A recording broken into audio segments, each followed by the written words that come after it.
Group of right-wing extremists angry over COVID restrictions gathered outside the Oregon state capitol in Salem. Breaking news in Oregon, the weeks-long standoff between armed anti-government protesters and law enforcement turning deadly overnight.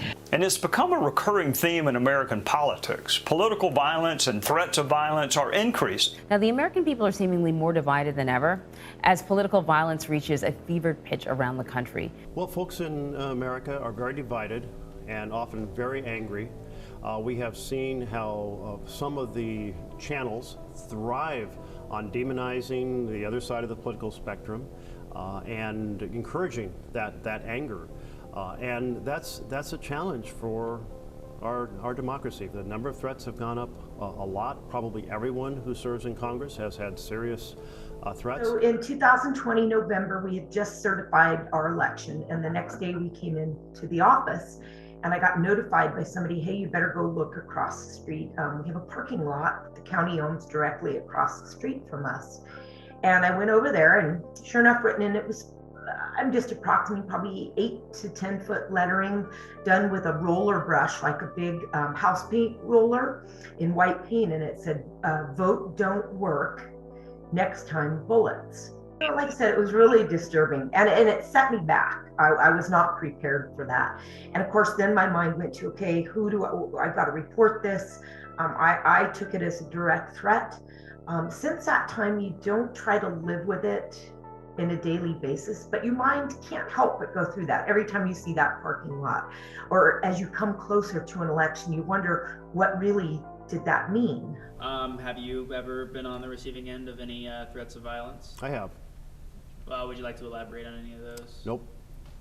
This is the way I feel, that it is a great privilege to serve in office. And I want to be able to travel the state, hold real conversations, find out what's going on, see if my team can help, see if I can help deliver programs that are relevant to Oregon. And I do not want to spend 1 ounce of my time on this planet worrying about political violence. I think that is a complete distraction from the job I have to serve Oregon. I can look at the state as a whole. I think we've definitely seen polarization accelerate. I think that started really when Trump was elected in 2016. We are not immune. We are a state that has a long legacy of people working across the aisle, but very clearly we proved that we're just as vulnerable to partisan politics as any place else. Rarely have I seen that partisanship evolve into violence, but we definitely saw it as a precursor to January 6th in the December prior, when I stood in my third floor office at the Capitol in Salem and looked out the window and saw people protesting and fighting to gain access to the building. And some people did gain access because it turned out a legislator let them in a premeditated actions.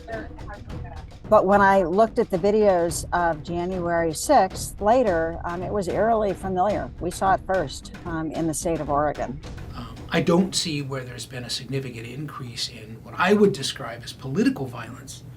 I think a lot of it is driven by frustration. Any kind of violence of a social nature is going to be driven by frustration. There's a theory that's quite old, and it's called relative deprivation. And to boil it down and not get too teachy about it, the theory suggests that when people have certain expectations, things they've come to rely on, a certain way of life that they've been kind of promised in one way or another, and they have a level of expectations, and it's usually growing, but then they hit a ceiling where what they expect stops, and instead they have to settle for less and less and less, whatever that is, that people are more likely to be rebellious.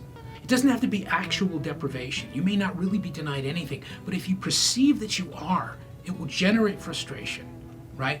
Which can encourage you to rebel. And if you're encouraged to rebel, you're more likely to consider the use of violence. More recently, when the Roe v. Wade decision happened at the Supreme Court, there were, in the Portland area, graffiti to attack pro-life individuals and to kill pro-life individuals and to kill state representatives. It was one of those things I'm like, okay, do I need to be mindful of my surroundings and what does this lead to? I don't know many legislators that are Democrat that are pro-life. It's mostly Republicans that are pro-life. But when you see something that says kill pro-life, kill legislators in the same scenario, that is threatening Republicans. By the way, that explains a lot of what was happening in Portland. Right. You know, just fairly recently. Most of the violence that occurred in Portland was less political than it was opportunistic. Most of it happened after dark. Most of it was not carried out by the same people who were demonstrating during the day. I'm not trying to exonerate anybody of responsibility, but I think we have to be careful about taking the property damage and things like that that took place in Portland and putting all that on, you know, some imaginary movement like Antifa or, you know, the legitimate grievances that people have. But we do have to keep in mind that particularly on the left, and there's not much left in the United States, but what there is can be pretty cranky because there's so much more to push against. And a lot of it centers around the monopolization of property or the concentration of wealth.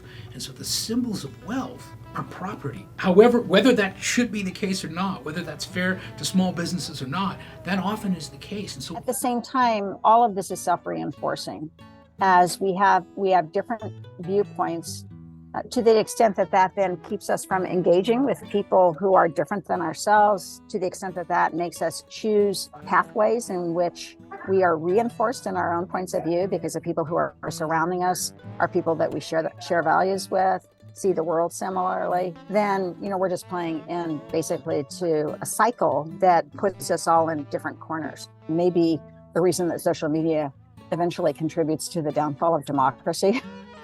And I'm chuckling, but it's not actually humorous. Read on social media, you read that they're doing this or they're marking ballots. We had observers come in on election night and say, oh, you know, where do you keep the ballots, that you're replacing people's ballots with, or, you know, like you're marking blank ballot stock and reinserting them in people's ballots. And those kind of things, it's hard not to take that personal. And then you get to the point where there's nothing you can say or do even that will convince somebody who's truly convinced of these things to change their mind. You can just keep doing your job and keep doing it the way you always have. I think the greater concern is when people's aspirations are thwarted, like we talked about earlier with relative deprivation.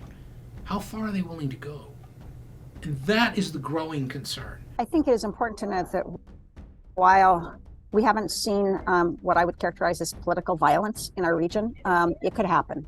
And we have to stay vigilant. You know, in all honesty, I think it's going to get worse before it gets better, leading up to the next presidential election. The biggest thing that I've seen, though, is the lack of respect for not only our similarities, but especially for our differences in opinion. The respect aspect just has gone away. We're talking about activism, when we're talking about movements, when we're talking about the appearance of polarization or whatever it is, we're talking about human beings trying to get through their day. We're talking about human beings trying to, you know, align with their friends and protect what's important and you know, teach their children and all these kinds of things. And, you know, those things all demand so much of us that if something thwarts those things, it can be incredibly frustrating.